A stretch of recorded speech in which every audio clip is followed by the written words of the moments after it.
आइए जानते हैं आज के प्रमुख अंतर्राष्ट्रीय खबरों को। उससे पहले एक नजर आज के हेडलाइंस पर।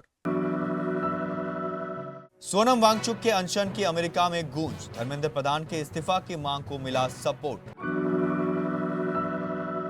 इसरो की नौकरी छोड़ बनाई 1.1 बिलियन डॉलर्स की स्पेस कंपनी। अभिषेक बनर्जी के खिलाफ शुभेंदु अधिकारी का एक्शन। 25 साल के सबसे ऊंचे लेवल पर पहुंची वैकेंसी रेट।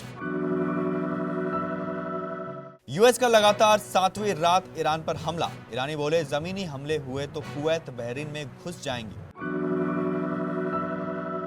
हॉर्मुज पर संकट, भारत अलर्ट, तेल गैस आयात के लिए बदला रास्ता। सिंह अस्पताल में लापरवाही से 78 बच्चों की जान को खतरा। नितेश तिवारी को जानता भी नहीं हूं, सीता के रोल में साई पल्लवी की कास्टिंग पर भी अन्नू कपूर ने उठाए सवाल। अनशन करने वाले सोनम वांगचुक पैसा कैसे कमाते हैं, अब कितने हैं उनकी net worth. FIFA world cup final, Spain की वो ताकत जो अर्जेंटीना पर पड़ सकती है भारी। दिल्ली के जंतर मंतर पर अनिश्चितकालीन भूख हड़ताल पर बैठे सोनम वांगचुक के समर्थन में अब अमेरिका में भी आवाज उठने लगी है। वाशिंगटन डीसी में शुक्रवार को 2 अमेरिकी नागरिक संगठनों ने प्रदर्शन कर भारत सरकार से कथित नीट परीक्षा पेपर लीक पर तत्काल कार्रवाई करने और प्रदर्शनकारियों से बातचीत शुरू करने की मांग की। हिंदूज फॉर ह्यूमन राइट्स और द आजादी प्रोजेक्ट के कार्यकर्ता भारतीय दूतावास के पास महात्मा गांधी की प्रतिमा के सामने जमा हुए। प्रदर्शनकारियों ने सोनम वांगचुक के समर्थन में तख्तियां उठाई और एजुकेशन सिस्टम में सुधार, जवाबदेही तय करने और केंद्र शिक्षा मंत्री धर्मेंद्र प्रधान के इस्तीफा की मांग की। कई दशकों तक भारत में स्पेस एक्सप्लोरेशन का नाम सिर्फ सरकारी संस्था इसरो ही करती थी। लंबी वोटिंग लिस्ट और ज्यादा लागत की वजह से कमर्शियल सैटेलाइट लॉन्चिंग कई लोगों की पहुंच से बाहर थी। हालांकि अब एक शांत क्रांति हो रही है जिसे इसरो के 2 पूर्व वैज्ञानिकों ने शुरू किया है। उन्होंने स्पेस सेक्टर के सबके लिए सुलभ बनाने के मकसद से सरकारी एजेंसी से निकलने का फैसला किया। 2018 में पवन कुमार चंदाना और नागा भरत डाके ने हैदराबाद में स्काई रूट एरोस्पेस की शुरुआत की। उनका मकसद सरल लेकिन साहसी साश सैटेलाइट लॉन्चिंग को कमर्शियल फ्लाइट बुक करने जितना ही आसान और सस्ता बनाना। बंगाल में शुभेंदु अधिकारी के मुख्यमंत्री बनने के बाद प्रशासन का एक्शन जारी है। इसी क्रम में सुरक्षा इंतजामों के बीच आमतला में तृणमूल कांग्रेस के सांसद अभिषेक बनर्जी के ऑफिस पर अतिक्रमण विरोधी अभियान चलाया गया। इस दौरान डायमंड हार्बर पुलिस जिले के जवानों की एक बड़ी टुकड़ी को इलाके में तैनात किया गया और परिसर के चारों ओर सुरक्षा घेरा बनाया गया। प्रशासनिक सूत्रों के अनुसार चुनाव के नतीजे घोषित होने के बाद से ही यह दफ्तर बंद था। सूत्रों ने बताया कि कथित अवैध निर्माण को लेकर दक्षिण 24 परगना जिला प्रशासन की ओर से नोटिस जारी किए जाने के बावजूद तय समय के भीतर जिला परिषद के सामने कोई भी प्रतिनिधि पेश नहीं हुआ। डिपार्टमेंट ऑफ स्पेस ने प्रमुख अंतरिक्ष मिशनों पर काम कर रहे वैज्ञानिकों के स्वैच्छिक सेवानिवृत्ति और इस्तीफा की बढ़ती संख्या को रोकने के लिए नियमों को सख्त कर दिया है। लेकिन भारत के अंतरिक्ष विभाग के अंदर एक और भी बड़ी चुनौती चुपचाप आकर ले रही है और वह कर्मचारियों की भारी कमी है। हालिया डेटा के अनुसार 2025-26 के अंत तक प्रत्येक 10 स्वीकृत पदों में से लगभग 3 पद खाली है। यह कम से कम पिछले 25 वर्षों में कर्मचारियों की सबसे बड़ी कमी है। 20,269 स्वीकृति पदों के मुकाबले अंतरिक्ष विभाग में वर्तमान में केवल 14,637 कर्मचारी हैं, जिसका मतलब है कि 5,632 पद रिक्त है और कर्मचारियों का स्तर मात्र 72.2% है।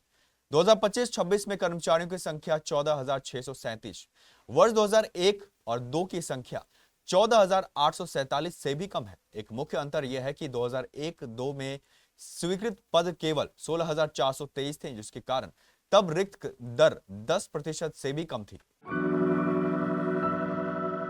ईरान के इस्लामिक रेवोल्यूशनरी गार्ड्स कॉर्प ने दावा किया कि हॉर्मुज स्ट्रेट में 2 तेल टैंकरों में विस्फोट हो गया। आईआरजीसी ने बताया कि अमेरिकी खुफिया एजेंसियों की गलत जानकारी के कारण दोनों ट्रैक्टर समुद्र में बिछी माइन से टकराने के बाद आग की चपेट में आ गए। हालांकि अमेरिकी सेंट्रल कमांड ने इस दावे को झूठा बताया। वही सेंटकॉम ने कहा कि उसने लगातार 7वीं रात ईरान के सैन्य ठिकानों, हथियार भंडार और समुद्री सैन्य क्षमताओं पर हमले किए।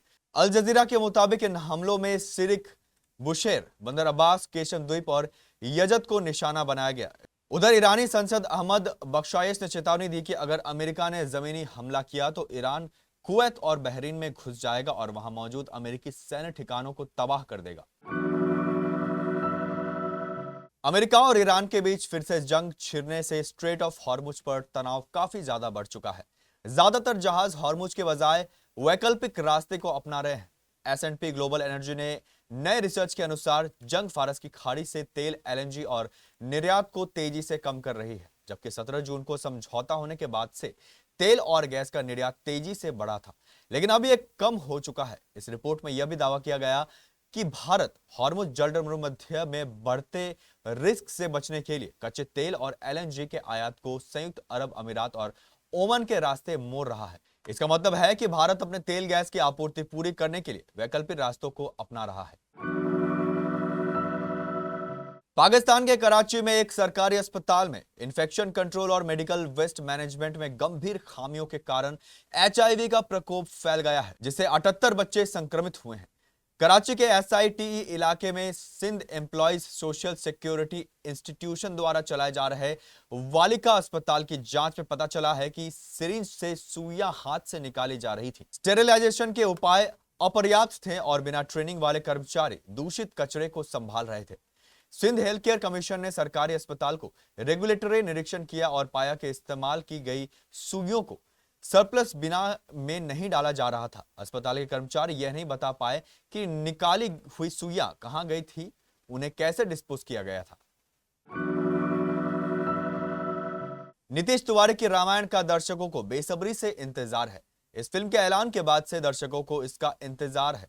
नीतीश तिवारी की फिल्म का पहला अध्याय इस साल दिवाली के मौके पर सिनेमाघरों में दस्तक देने जा रहा है। जहां एक तरफ फिल्म को लेकर जबरदस्त उत्साह है, वहीं दूसरी तरफ अनु कपूर ने 3 साल पहले अपने इंटरव्यू में फिल्म में सीता का रोल में साई पल्लवी की कास्टिंग पर सवाल खड़े किए थे। एक बार फिर लेटेस्ट इंटरव्यू में उन्होंने अपने सवालों को दोहराया है। अंताक्षरी फेम अन्नू कपूर ने जम्मू को दिए इंटरव्यू में अपने 3 साल पुराने बयान पर रिएक्शन दिया है। 3 साल पहले अन्नू कपूर से पूछा गया था कि क्या उन्हें लगता है कि रामायण को बड़े पर्दों पर लाना चाहिए। इस बारे में बात करते हुए उन्होंने साई पल्लवी की कास्टिंग पर भी सवाल खड़े किए। वो कहते हैं कि रामायण की फिल्म में मेकर्स क्यों बनाएंगे, वे रामानंद सागर की रामायण को बस तकनीक की मदद से और भव्य बना सकते हैं। पर्यावरण कार्यकर्ता, इंजीनियर और शिक्षा सुधारक सोनम वांगचुक इन दिनों दिल्ली के जंतर मंतर पर भूख हड़ताल पर बैठे हैं। उनकी तबीयत बिगड़ने के बाद उन्हें अस्पताल में भर्ती कराया गया है, जिससे उनका नाम एक बार फिर सुर्खियों में आ गया है। ऐसे में कई लोग ये जानना चाहते हैं कि आखिर सोनम वांगचुक की कमाई कैसे होती है और उनकी नेटवर्थ कितनी है। आइए यहां से डिटेल में बताते हैं। सोनम वांगचुक ने अपनी व्यक्तिगत संपत्ति या नेटवर्थ का कोई ऑफिशियल खुलासा नहीं किया है। हालांकि मीडिया रिपोर्ट्स के अनुसार उनकी नेटवर्थ करीब 75 लाख रुपए बताई जाती है। कुछ दूसरे रिपोर्ट्स में यह आंकड़ा इससे अधिक भी बताया गया है, लेकिन इसका कोई ऑफिशियल डेटा नहीं है। RBI के हेड को गवर्नर ही क्यों कहते हैं, चेयरमैन या कुछ और क्यों नहीं? इनको कितनी मिलती है सैलरी? सोनम वांगचुक की इनकम के कई सोर्सेस हैं। उनका अपना यूट्यूब चैनल वांगचुक वर्ल्ड नाम से है, जहां लाखों सब्सक्राइबर्स हैं। मेरे रिपोर्ट्स के अनुसार इस चैनल से ही वो 3 से 7 लाख तक महीनों की कमाई करते हैं। इसके अलावा उनको राष्ट्रीय और अंतर्राष्ट्रीय मंचों पर लेक्चर, कॉन्फ्रेंस और मोटिवेशनल स्पीकिंग से भी पैसे आते हैं। फाइनल का पल आ गया है। स्पेन अब अपने दूसरे वर्ल्ड कप के खिताब से सिर्फ एक कदम दूर है। वर्ल्ड कप जीतने के लिए हमें कोई असाधारण काम करने की जरूरत नहीं है। हमें सिर्फ शांत रहना है और अब तक जिस तरह से खेला है वैसे ही खेलते रहना है। मुझे लगता है कि पूरे स्पेन को भरोसा है कि रविवार को हम अर्जेंटीना को हराकर 2010 की तरह एक बार फिर विश्व कप ट्रॉफी अपने नाम करेंगे। यह भरोसा कई वजहों से है। यूरो 2024 का खिताब, लगातार 37 मैचों से अजय रहने का सिलसिला और सबसे बढ़कर सेमीफाइनल में फ्रांस पर मिली जीत। इस स्पेनिश टीम की सबसे बड़ी ताकत उसका सामूहिक खेल और उसकी मानसिक मजबूती है। खिलाड़ी एक टीम की तरह खेलते हैं, उनका अपनी एक स्पष्ट पहचान है और उन्हें उस पर पूरा भरोसा है, इसलिए वे हर मैच में अपने तरीके से ही खेलते हैं।